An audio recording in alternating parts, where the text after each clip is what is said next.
It's a beautiful day in this neighborhood, a beautiful day for a neighbor. Would you be mine? Could you be mine? Mine.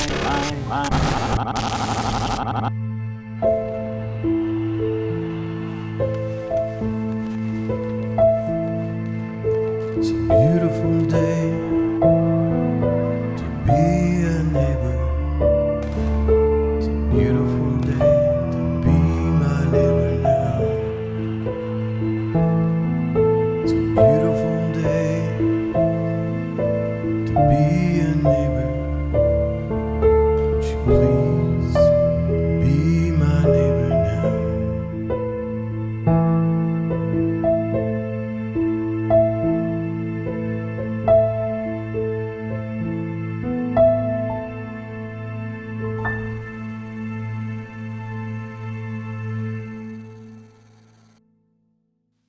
Good morning, everyone. So glad to see you today. Welcome to the Neighbor Series. How's everybody doing? Come on.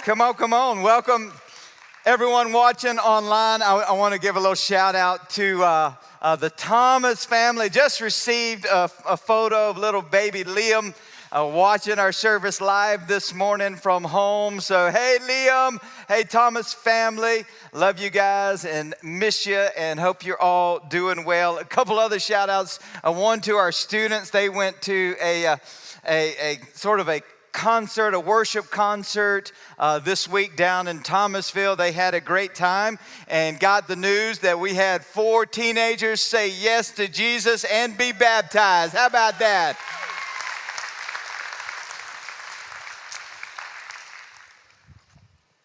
Oh, goodness, there was another shout. Oh, I got a joke of the week sent to me by Andrew Underdown. I thought it was pretty good. Everybody has seen the mad rush on toilet paper during the COVID seasons. Like, as soon as it's announced there's going to be a toilet paper shortage, everyone hits the stores and gets them off the shelf. There were fights breaking out all over the land. And then, of course, this past week, the gasoline shortage.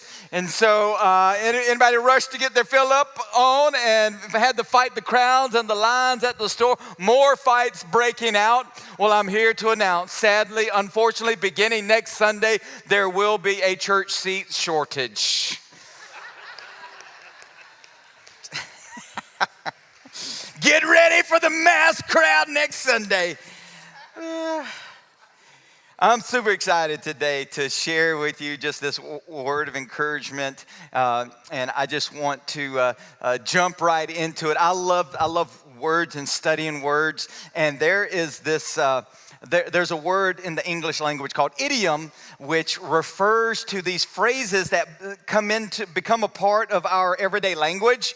But if you just read them for what they are, they don't make any sense at all. So you can't just break it down. They refer to something else and give new meaning. So I'll just share a few examples with you. I'm just curious if any of you know the origin of these idioms or these phrases that we use from time to time. For instance, one of them is jump on the bandwagon. Anybody familiar with that phrase? All right. I'm actually referring to our very own Chris C. Forehand wrote a book recently, a devotional. I think it's called. I'll get a copy of the book for you to share with you. I think it's like Dead Ringer Devotionals. It's using all these idioms. I pulled all of them from her devotional.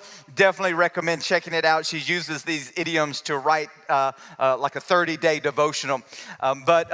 Jump on the bandwagon. Years ago, before cars, when everyone was pulled by horse and buggy or wagons, when politicians would go through the different communities and towns to promote themselves on their campaign, oftentimes they would have a band with them and they would ride through the town. The band was playing, and if you wanted to show your allegiance to that particular politician, you would jump on the wagon with them. So it's like, hey, come on and be a part of what we're doing. Jump on the bandwagon.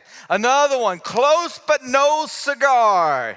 Heard of that? Everybody heard of that? All right. That comes back in the day when fairs were a sort of a new thing.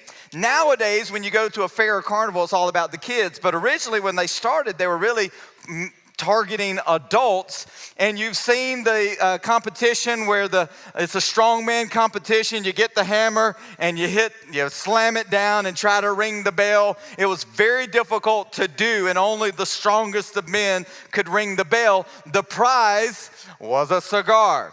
And so they would constantly say, if you missed it, close, but no cigar. How about under the weather? Heard of that one? Feeling sick? That comes back in the day where transportation by boat was most common. And if if a storm came through and the ride got rocky, it would make people seasick. And the phrase originally became under the influence of weather. I'm sick, I'm under the influence of weather. It was shortened to under the weather. If you get sick, you're feeling under the weather. And one more, face the music. Heard of that? That comes from the day when dramas and plays were so popular and they were accompanied by a band in the front. And so they would be doing their show and the band would be played. However, not all the time did the show go well. Sometimes they had really bad shows. And that's when throwing tomatoes became a thing. But at the end, all of the actors had to come back out and take a bow. And they had to stand in front of the band and face the music and get pelted by the tomatoes. So nowadays, if you do something bad, well, you got to face the music. So there's one more I'll share with you. I like this one. Pull out all the stops. Heard of that? That's back. Anybody know where pull out all the stops comes from? No organ players in the room, huh? Back when organs were popular, they have all these knobs, and they were called stops. And the more you pull them out, the more airflow and the louder the organ becomes. And so if you had a really good organ player, like, man, we just want to blast it, you need to pull out all the stops. You just need to let it ring through. So pretty cool. Those are called idioms. And so you have to really kind of know the new meaning of those phrases to understand it. Well, this is what I want to share with you today, a passage of scripture where Jesus is actually referring to an idiom of his day that if we don't really understand it, it's hard for us to read this passage and fully grasp what the Bible is saying to us. So I want to read this passage. We'll put it on the screen, I believe, for you, but you're welcome to turn to it and study it later. It is found in Matthew chapter 6, and this is Jesus talking to us here. I'm going to read this for us. It says, "The eye is the lamp of the body. If your eyes are good, your whole body will be full of light. But if your eyes are bad, your whole body will be full of darkness. If then the light within you is darkness, how great is that darkness?"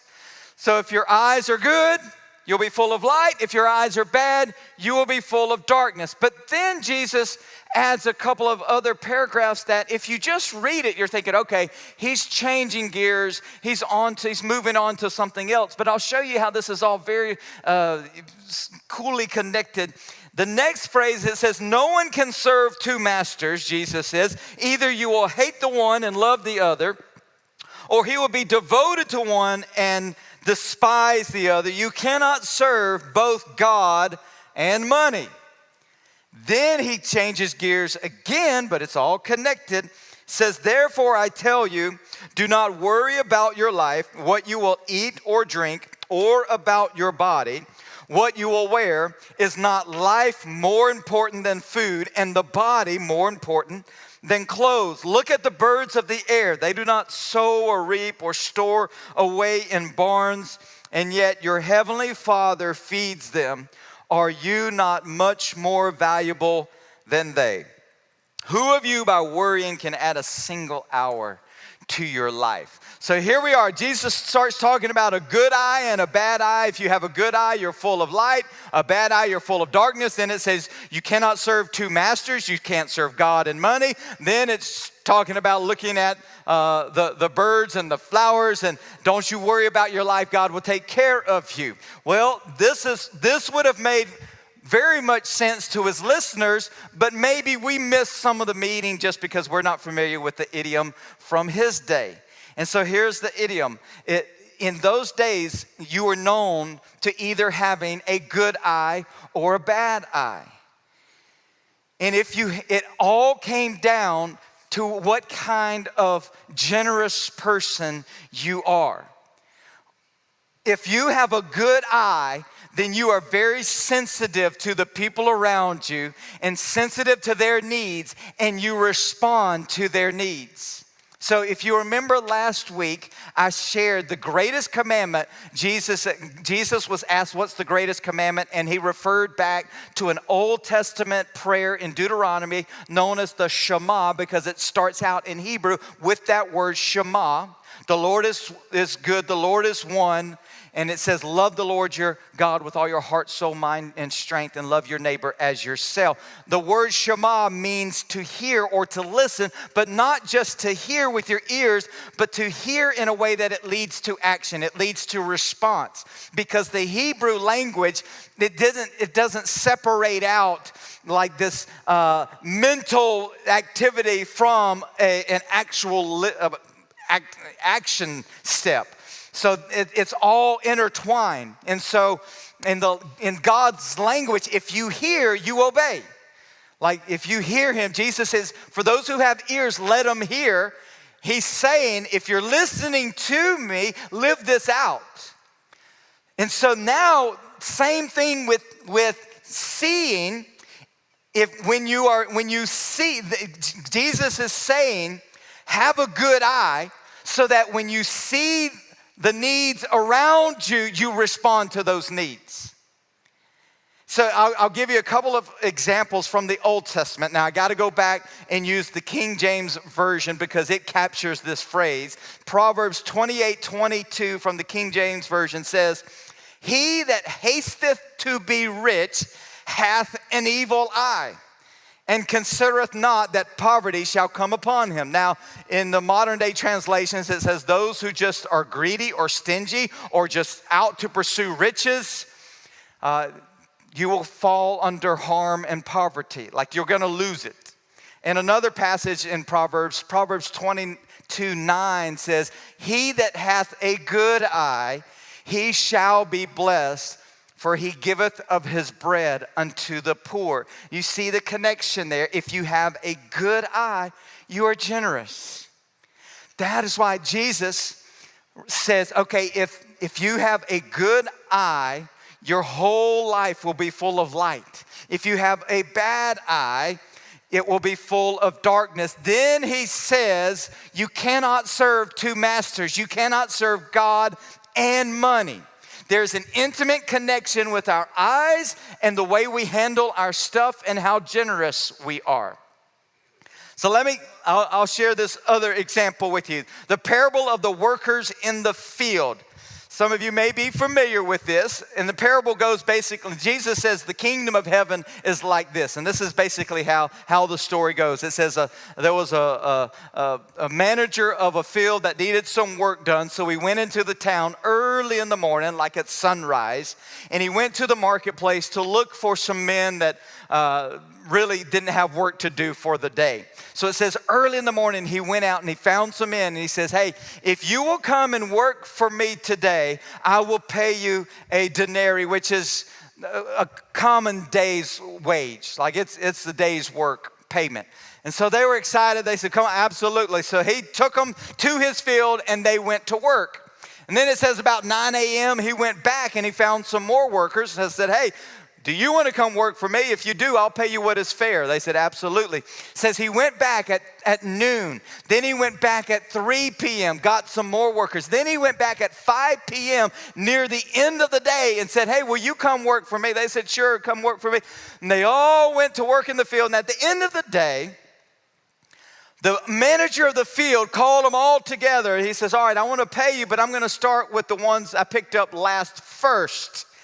So the ones who showed up at 5 p.m. and only worked a short period of time, the manager pulled out a denarii, a day's wage, and paid them with it. Now, what do you think those who have been working since sunrise were thinking? No, it's about to be on. It's about to be payday. I'm about to get paid. So what does he do? The manager of the field pulls out another denarii, gives it to this worker, another denarii, another denarii, another denarii. They're like, hold up, brother. What is going on? Now, we read this, we're thinking that they're just being stingy. Try to put yourself in that place. You go to work, you've been working, let's say you've been working this job for years, and they hire some little punk out of high school to work beside you and start paying you the same thing. How you going to respond to that? Or what if somebody not as qualified as you gets that promotion you were hoping for? I think some of you have been in this place. There's a little awkward silence right now. How many of you in that moment is going to say, wow, God bless you. I'm so excited for you. Well, they weren't excited either. And yet, they were working for what they agreed upon. And so what does the owner of the field say? I went back to the King James Version. Look at what he said. Matthew 20:15. Is it not lawful for me to do what I will with mine own? Is thine eye evil because I am good?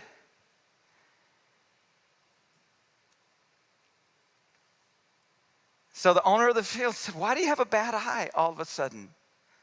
Like this morning, you were excited, and you were grateful, you were thankful and appreciative. And here I am, I just want to be generous.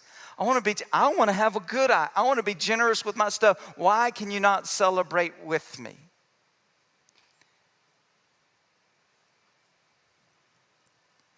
And so all this week, I've just been saying, all right, Lord, this is so interesting because the message to love our neighbor is to walk around. And if we have a good eye, it really is, we have to take our eyes off ourselves. And it's not about us getting paid. It's not about us, building our kingdom and our camp and our possessions. We have to sort of turn our eyes outward and just look around at those. And when someone else is blessed, it means celebrating with them and blessing with. But if we have a neighbor around us who's hurting or in need, then it means being a blessing to them and serving them and being generous to them. And Jesus said, you can't be so tight with your money because you'll have a bad eye. And those whose eyes are full of light, everything. Those who have a good eye, your whole life. Because here's what happens. When we have a bad eye, we're jealous of people who have more. And we're selfish with those who have less. And Jesus is calling us to have a good eye. In fact, some of you were tested this morning, and I'm happy to say you did a good job. In fact, they sent me the names of the people. As you came in the room today, Polisa Bautista, I think you're in the room. Polisa, you over there? Polisa was the young mama who was carrying way too many items, and her arms were overflowing and trying to juggle a child. Did anyone assist you, Polisa? Everybody assisted Polisa. Well done, church. You've got a good eye. She also had Kyson assisted with her as well. Anna Hartley, this was the one I'm not sure we helped out. I could kind of understand this one. Anna Hartley pretended to forget her purse on the seat and just walked off and left it. I don't know if anyone saw the missing purse and turned it in, but well done if you did. Michael Arkery was standing there and pretended to drop a wallet. And I got news that, yes, the wallet was turned into the information desk. Well done, church. Give yourself a hand for having a good eye. And finally, Bill Warner. He was the guy that walked out of the restroom with toilet paper stuck to his foot. I don't know. Did they help him? Did anybody help a brother out?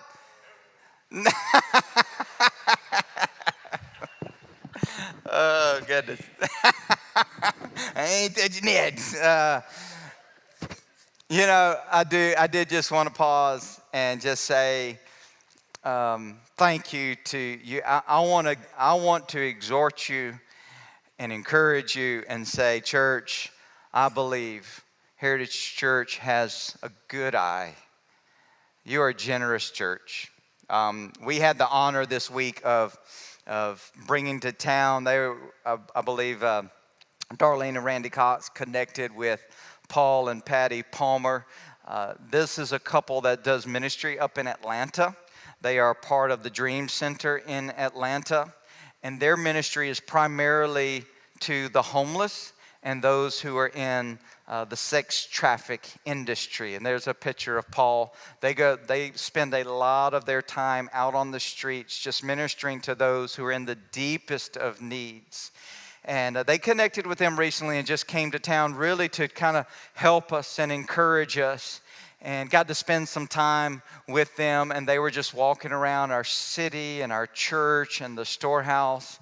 And while they were here, if you ever bring a guest to church, and I encourage you to do this frequently, anytime you bring a guest to church, it's going to give you a completely different church experience, because all of a sudden you are now seeing church through their eyes. And so everything will feel different and be different. And so that was the opportunity we had this week as Paul and Patty got to visit with us. We got to walk around and see things through their eyes. And let me just kind of share with you what they said. They just said, Brad, you have no idea how amazing a place this is. I got to kind of watch them tour the storehouse building, and just to see that place full, it was like worker bees all over the place. And one person after another coming up with stories of, I got to tell you about this family we were able to bless, and this home we were able to fill with furniture, and these kids we were able to give clothes to. And just people coming and filing in one after another, and all the stories of working together and serving together. They do a similar type of ministry where they receive clothing and contributions. He said, we have no place to put them. He says, you have no idea what a miracle of a place this is. You have no idea what a bright light the storehouse is to Colquitt County, that now the school systems will call whenever they encounter kids that have serious needs, or social workers will call and say, we've got families in crisis. And now Life Under the Sun and Crossroads Mission, they've formed such a beautiful partnership where we just work together and serve together. And it's encouraging to everyone involved, and we're just making a bright light in the community. Paul says, I travel around and I got to meet doctors in town who were just full of Jesus and so encouraging. Heritage, you have no idea in the world we live in how rare it is to live in the type of community we live in. Or we have a hospital CEO that worships Jesus. We have principals of our schools who worship Jesus and say, please pray for us. We have business owners who are successful, godly men and women who want to honor God with their finances and have a good eye and be generous and share. We have a YMCA CEO that just loves God with a passion, and you just name it. You go around and you can have surgery and actually have someone pray for you.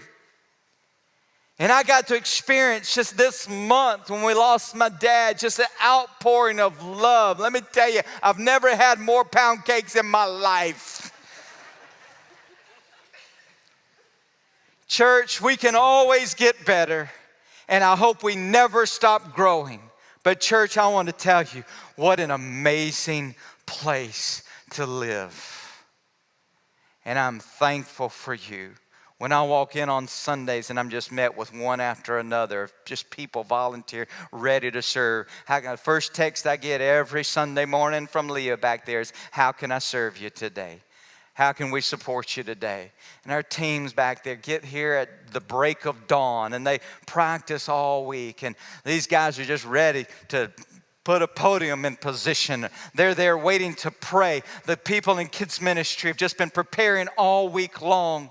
And this week, I'm going to get to meet with another pastor. Been meeting with multiple pastors in our area this week, just that we can just pour out to them and encourage them and give to them and support them.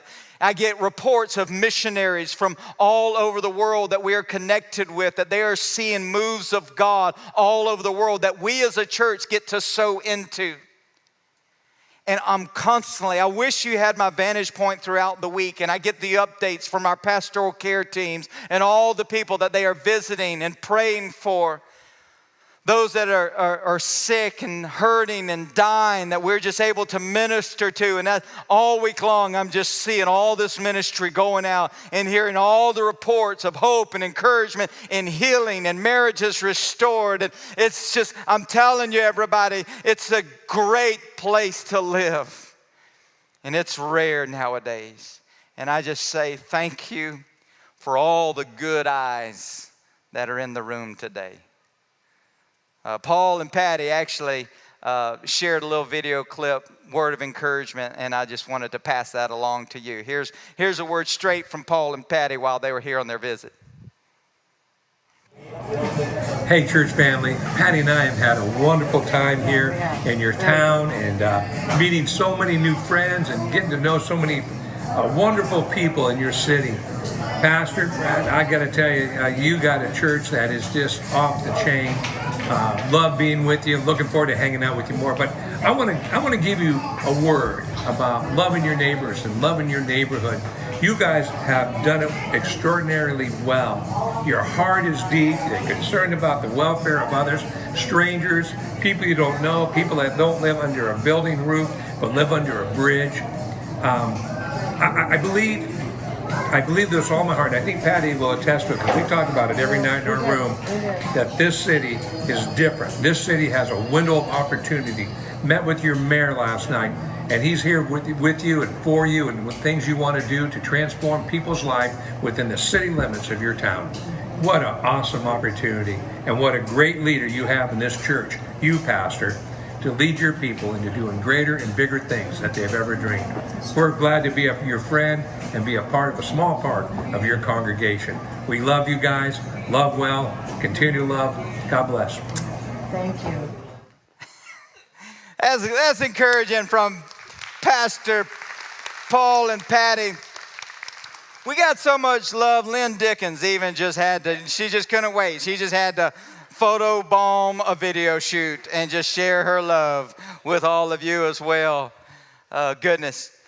Here's how I want to end to encourage you today.